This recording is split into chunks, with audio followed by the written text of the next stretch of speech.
शुक्ल पक्ष की पूर्णिमा को शरद पूर्णिमा के नाम से जाना जाता है। यह अत्यंत विशेष दिन है जिसका न सिर्फ धार्मिक अपितु आध्यात्मिक, शारीरिक, सामाजिक और वैज्ञानिक महत्व भी है। वर्ष में आने वाले सबसे महत्वपूर्ण दिनों में से एक दिन है ये, जब रात्रि में चंद्रमा अपनी संपूर्ण 16 कलाओं के साथ आकाश में उदित होते हैं। हमारे वैदिक ग्रंथों में कहा गया है कि चंद्र की किरणों में औषधीय गुण होते हैं। इस पृथ्वी पर जितने भी धान्य, फल, फूल, पत्ते इत्यादि उगते हैं, उन सब के अंदर जो रस है वो इस चंद्रमा के प्रकाश से ही आता है। और शरद पूर्णिमा की रात्रि को चंद्रदेव अपने संपूर्ण 16 कलाओं के साथ आकाश में खिल जाते हैं। इसलिए इस दिन चंद्र की किरणों में सबसे अधिक औषधीय गुण पाए जाते हैं। इसीलिए मनुष्य के स्वास्थ्य के लिए भी ये शरद पूर्णिमा का दिन अत्यंत महत्वपूर्ण माना गया है। आयुर्वेद के अनेक वैद्य और आचार्य गण इस दिन अनेक औषधियों का निर्माण चंद्रदेव की इस चांदनी में करते हैं।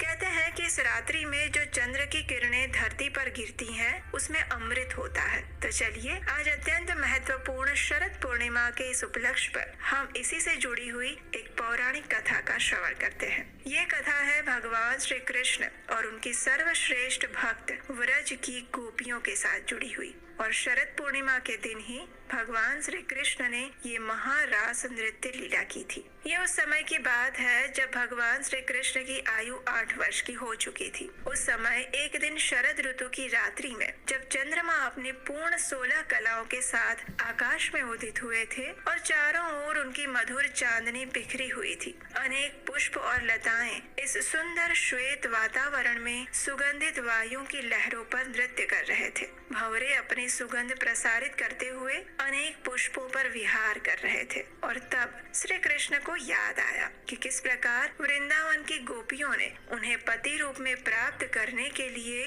देवी कात्यायनी की पूजा, आराधना और व्रत किया था। इसलिए उन सबकी इच्छाओं को पूर्ण करने के लिए भगवान श्री कृष्ण ने सोचा कि शरद पूर्णिमा की रात्रि इस महारास नृत्य के लिए सबसे श्रेष्ठ हो सकती है। हालांकि भगवान श्री कृष्ण स्वयं पूर्ण पुरुषोत्तम परम भगवान है और वे सभी इच्छाओं से और प्रकृति गुणों से परे हैं, लेकिन वे अपने भक्तों की इच्छा पूर्ति के लिए स्वयं को माध्यम बनाते हैं। और उस शरद पूर्णिमा के दिन अपने भक्तों की इच्छा को पूर्ण करने के लिए उन्होंने व्रज गोपियों के साथ महारास नृत्य करने की इच्छा प्रकट की थी। भौतिक दृष्टि से देखने पर भगवान द्वारा किया गया ये रास नृत्य एक सामान्य स्त्री और पुरुष के बीच होने वाले नृत्य जैसा लगता है और कई बार लोग इसे अपनी मर्यादित भौतिक दृष्टि से देखने की और समझने की कोशिश करते हैं, जिस कारण इसे गलत समझा जाता है। और सामान्य मनुष्य अपनी बद्ध अवस्था में जब इसका अनुकरण करने का प्रयास करता है तो वो इस दिव्य लीला को समझे बिना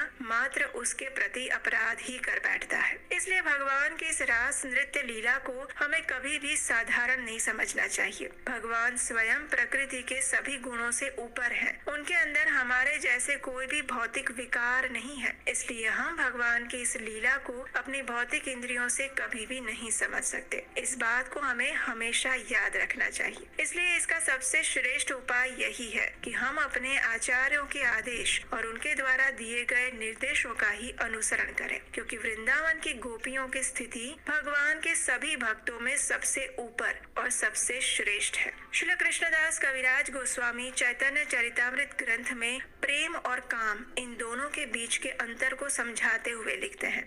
काम प्रेम दो कार विभिन्न लक्षण लव आरहे माय छे स्वरूपे विलक्षण आत्मेन्द्रिय प्रीति वांछा तारे बलि काम कृष्णेन्द्रिय प्रीति इच्छा धरे प्रेम नाम। अर्थात जिस प्रकार लोहे और सुवर्ण के अंदर विभिन्न गुण होते हैं, उसी प्रकार काम और प्रेम के दो भिन्न लक्षण हैं। स्वयं की इंद्रियों को तृप्त करने की इच्छा को काम कहते हैं, लेकिन श्री कृष्ण की इंद्रियों को प्रसन्न करने की इच्छा को प्रेम कहते हैं। तो ये गोपियों द्वारा किया गया ये रास नृत्य श्री कृष्ण की इच्छा को पूर्ण करने हेतु किया गया था, इसलिए वो पूर्ण और शुद्ध प्रेम का प्रतीक है। शरद ऋतु की रात्रि में आकाश चंद्रमा की पूर्ण कलाओं से प्रकाशित हो चुका था। क्षितिज पर लालिमा छाई हुई थी। बिल्कुल उसी प्रकार जब एक पति अपने पत्नी से लंबे समय के विरह के पश्चात मिलने पर उसके मुख को कुमकुम से सुशोभित करता है। वृंदावन के वनों में वसंत और शरद दोनों का प्रभाव दिख रहा था। पुष्प और लताएं अपनी पूर्ण युवावस्था में खिले हुए थे। वातावरण में सुंदर सुगंधित वायु बह रही थी। यमुना के जल से उड़ने वाली शीतल जल की बूंदें आसपास के स्थान को शीतल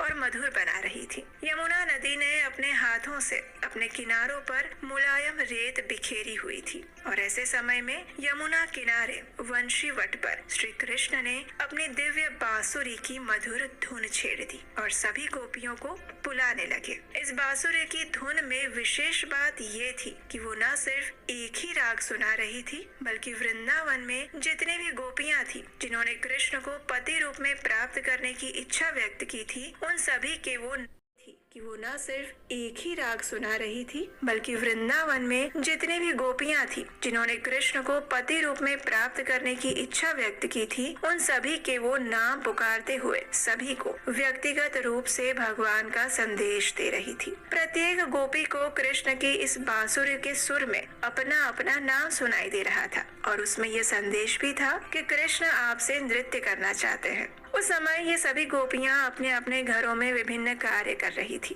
जैसे कि कुछ गायों का दूध निकाल रही थी, कुछ अपने बच्चों को खाना खिला रही थी, कुछ घर के कामों में व्यस्त थी। और फिर भी श्री कृष्ण का ये संदेश मिलते ही वे सब अपने अपने काम आधे अधूरे छोड़कर तुरंत उसी क्षण भगवान की इस इच्छा को पूरा करने के लिए मध्य रात्रि के उस समय में भगवान के पास आ पहुंची। उस समय उनकी एकमात्र इच्छा श्री कृष्ण की इच्छा को पूर्ण करने की और उन्हें प्रसन्न करने की थी। इसलिए ये रासलीला नृत्य दिव्य स्तर पर कहलाता है। जब सभी गोपियां इस प्रकार भगवान के पास एकत्रित हो गई, तो भगवान ने उनकी परीक्षा लेते हुए मजाक में उनसे कहने लगे, हे गोपियों, आप सभी का यहाँ मेरे पास स्वागत है। बताइए क्या बात है? वृंदावन में सब ठीक तो है ना? मैं आपकी किस प्रकार सेवा कर सकता हूँ? वैसे आपको इस प्रकार मध्य रात्रि में अपने घरों को छोड़कर यहाँ नहीं आना चाहिए, क्योंकि इस समय जंगल में बहुत सारे हिंसक पशु अपना शिकार ढूंढते हुए फिरते रहते हैं।